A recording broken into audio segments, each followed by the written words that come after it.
Assalamualaikum warahmatullahi wabarakatuh.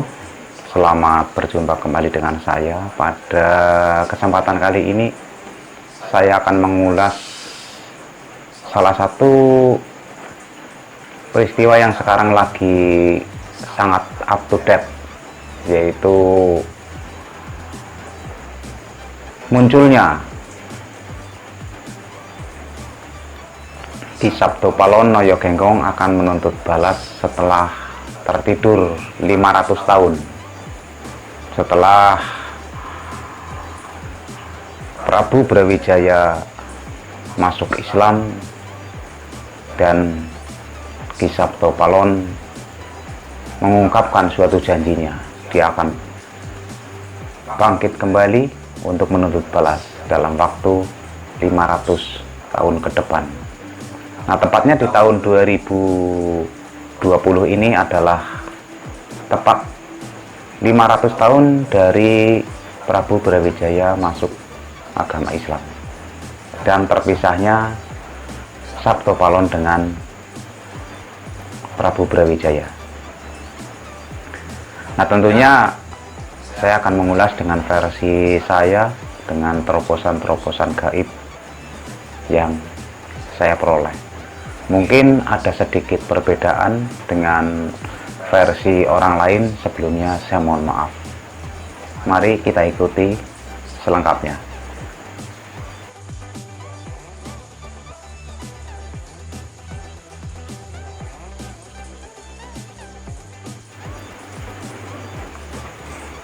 Kalau kita cermati berita-berita yang ada di media sosial, itu rata-rata menggambarkan bahwa dengan adanya tuntutan balas dendam dari Ki Sabto Palon Noyo Genggong itu akan berdampak pada negara kesatuan Republik Indonesia ini, khususnya di Pulau Jawa, itu akan mengalami suatu permasalahan yang hebat. Nah, bagi orang-orang yang bisa terprovokasi, ini sudah sangat bisa berbahaya. Oleh karena itu saya pun ingin sedikit mengulas sehingga ada keseimbangan antara berita-berita yang telah beredar dengan apa yang saya sampaikan. Tentunya saya pun tidak akan menyalahkan mereka-mereka yang sudah mengedarkan berita-berita itu, karena masing-masing juga punya dasar.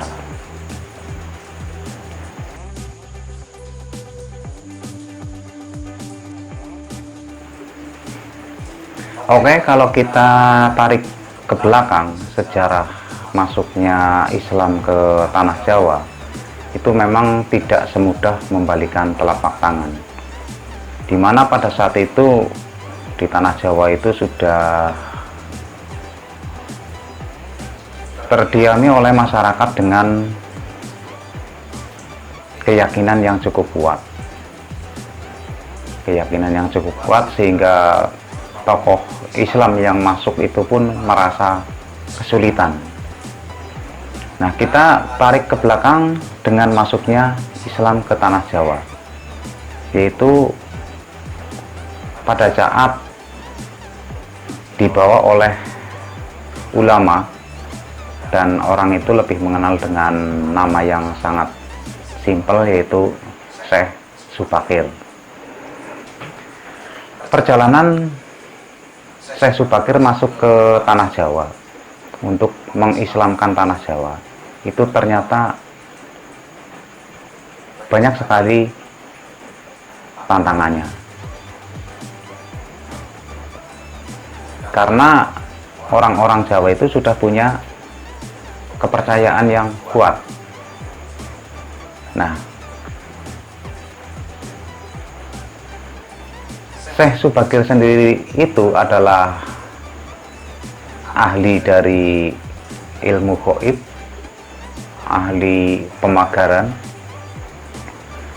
Setelah masuk tanah Jawa itu bukan berkomunikasi langsung dengan masyarakat manusianya, tapi dia justru mencari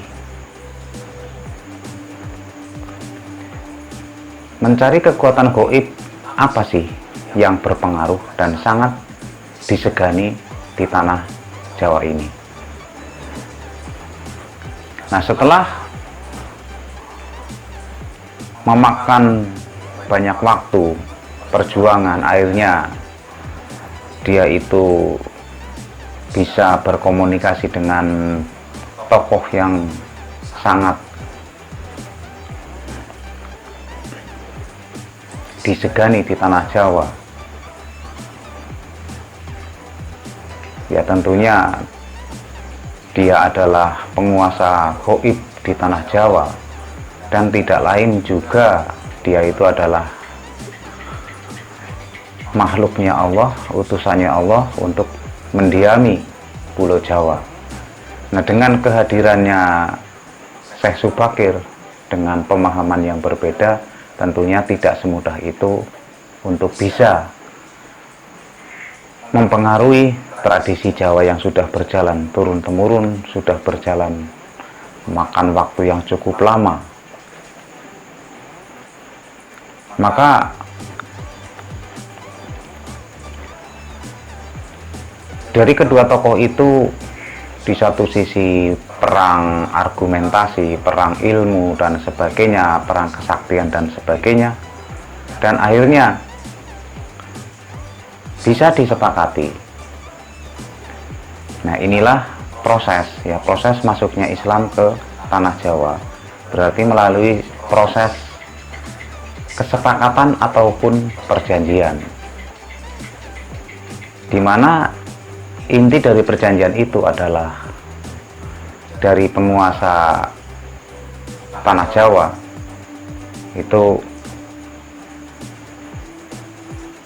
memperbolehkan, silahkan ajaran Islam dikembangkan di tanah Jawa, tetapi budaya Jawa jangan dihilangkan. Nah, itu adalah salah satu inti dari perjanjian. Sementara kalau kita cermati, suatu perjanjian adalah hukumnya wajib untuk dibayar dan wajib untuk dilaksanakan. Oleh karena itu, pada saat itu jelas demi misinya Syekh Subakir menerima perjanjian itu. Beliau mengajarkan ajaran agama Islam, tapi beriringan tidak meninggalkan, tidak menghilangkan budaya-budaya Islam, budaya-budaya yang ada di tanah Jawa. Nah, tentunya dari perjanjian itu jika diingkari oleh Syekh Subakir, maka penguasa tanah Jawa ini pun akan menuntut. Artinya apa? Suatu saat ketika Syekh Subakir ataupun orang-orangnya nanti setelah generasi berikutnya kok sudah tidak mematuhi perjanjian itu, artinya sudah mengingkari, berarti penguasa tanah Jawa itu akan menuntut balik. Ya, menuntut balik tentunya mungkin tuntutan baliknya adalah akan mengajarkan kembali ajaran-ajaran Jawanya, atau akan melakukan balas dendam ataupun tindakan kejahatan yang dilakukan oleh Syekh Subakir ataupun generasi berikutnya. Tapi kalau kita cermati bahwa penguasa tanah Jawa tentunya juga bukan orang yang bodoh, bukan penguasa yang tidak bijaksana, bukan penguasa yang tidak arif. Tentunya dia pun sebagai seorang tokoh yang mempunyai kemampuan untuk menyatukan kekuatan gaib di tanah Jawa ini, ya tentunya pertimbangannya juga sangat bagus. Jadi tidak semudah itu, artinya langsung balas dendam menimbulkan suatu permasalahan.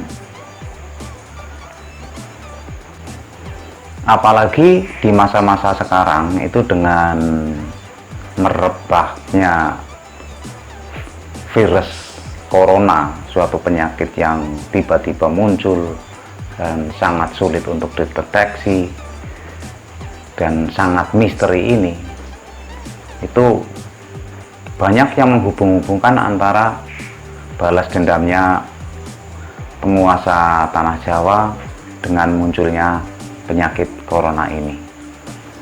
Tapi mudah-mudahan ya kita kembalikan semua itu adalah dalam kuasanya Allah. Kalau kita kembalikan pada isi perjanjian di awal bahwa penguasa tanah Jawa akan menuntut balas jika Syekh Subakir ataupun pengikutnya sudah mengingkari perjanjiannya. Artinya mereka mengajarkan ajaran Islam tapi meninggalkan budaya Jawa. Nah, dengan menggarisbawahi itu, dengan menggarisbawahi persoalan Islam dan budaya Jawa yang menjadi perjanjian antara kedua belah pihak itu, bisa saja terjadi tuntutan ataupun balas dendamnya penguasa tanah Jawa dalam tatanan gaib ini adalah kepada orang-orang yang mengingkari perjanjian.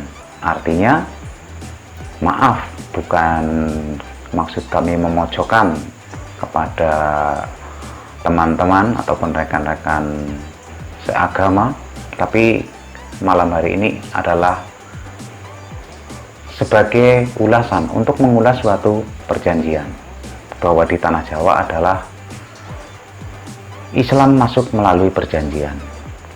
Jadi tentunya ya gambaran ke depan, seandainya penguasa gaib tanah Jawa itu akan menuntut balas, itu tentunya bukan kepada orang-orang yang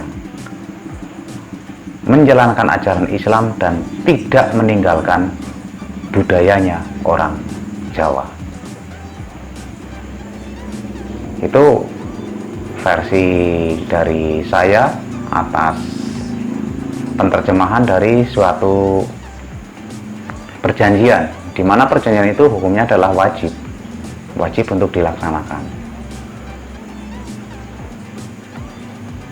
Ya mungkin kita kembalikan bahwa kita yakin kok, kita percaya kepada Allah, segala sesuatunya dari Allah, kita kembalikan saja kepada Allah. Boleh seperti itu. Tapi Allah pun mengizinkan. Artinya sudah menjadi hukum bahwa yang namanya perjanjian hukumnya adalah wajib dilaksanakan, termasuk proses masuknya Islam ke tanah Jawa adalah melalui proses perjanjian seperti itu. Jadi mau tidak mau kita sebagai orang Jawa yang menganut agama Islam, ya monggo Islam kita kerjakan, tapi budaya Jawa jangan ditinggalkan. Insya Allah harapan kami yang masih memegang dengan perjanjiannya Syekh Subakir akan selalu dikawal oleh Syekh Subakir dan 1001 pasukannya, sehingga diperkenalkan bahwa mereka-mereka itu adalah orang-orang dari Syekh Subakir yang selalu masih setia untuk mengawal perjanjian itu. Dan dengan melihat itu, harapannya adalah dari generasi Syekh Subakir sampai sekarang dan seluruh pengikutnya akan selamat dari ancaman ataupun balas dendam dari penguasa tanah Jawa itu. Oke, itu hasil terobosan kami. Ada kurangnya adalah karena keterbatasan kami sebagai manusia, dan mungkin berbeda pendapat dengan Anda semua. Itu adalah hal wajar dan tidak perlu diperpanjang lebarkan. Oke, sampai di sini dulu. Mudah-mudahan bermanfaat dan bisa mengimbangi wawasan wacana kita sebagai muslim di tanah Jawa. Terima kasih atas segala perhatian. Mohon maaf atas kekurangannya. Billahi taufiq wal hidayah. Assalamualaikum warahmatullahi wabarakatuh.